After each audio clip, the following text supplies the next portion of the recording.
হয়ে গেছে কি কিছু একটা হয়েছে, চেষ্টা করেছিলাম সিরিজ গুলো করতে। তো কি হয়েছে এটা? দেখ তুই আমাকে, আমি ভেবেছি চিড়ের মধ্যে অনেক নোংরা থাকে, আমি ভেবেছি চিড়ের মধ্যে অনেক নোংরা থাকে। দিদিকে বলেছিলাম চিড়ের পোলাও বানাতে, ও চিড়ের খিচুড়ি বানিয়ে দিয়েছে। না না, আমি ভেবেছি চিড়ের মধ্যে অনেক নোংরা থাকে, ঠিক আচ্ছা, আছে? হ্যাঁ। সেই নোংরাগুলো যতক্ষণ ভিজিয়ে রাখবো ততক্ষণ সেটা ধুয়ে যাবে, Oh লাইক ডাল। মাই গড। তো ওই জন্য আমি ওটা ভিজিয়ে রেখে একটা রেসিপি ইউটিউব থেকে দেখছিলাম, আচ্ছা, তার জন্য এরকম হয়ে গেছে, কিন্তু খেতে খারাপ না। খেতে তো খারাপ হবে না, কারণ লাস্ট টাচটা তো আমিই দিয়েছি, সেটা বড় কথা না।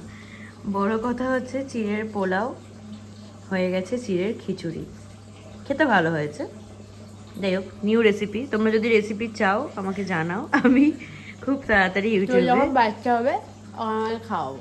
আচ্ছা, হ্যাঁ, বাচ্চাদের জন্য এটা ঠিকই আছে, মানে এই তো আমি টেক্সচারটা।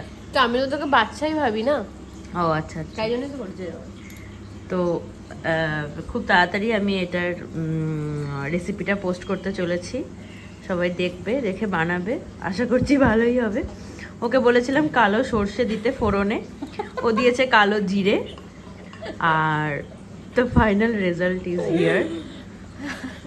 ও খাচ্ছে, আমিও খাচ্ছি। আমি অত মনে রাখা যায় না, নেহা আমি রাতে শুতে যাওয়ার আগেও রান্না করেছি, ঘুম থেকে উঠেও রান্না করছি। ঠিক আছে, বুঝতে পেরেছি যে যে রান্নাগুলো ইউটিউব থেকে দেখে শেখা যায় সেগুলোই ও ভালো জানে।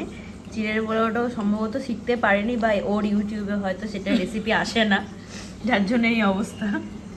যাই হোক, ওকে বাই। চাটা ভালোই করে, চা ওই চাটা মা করেছে।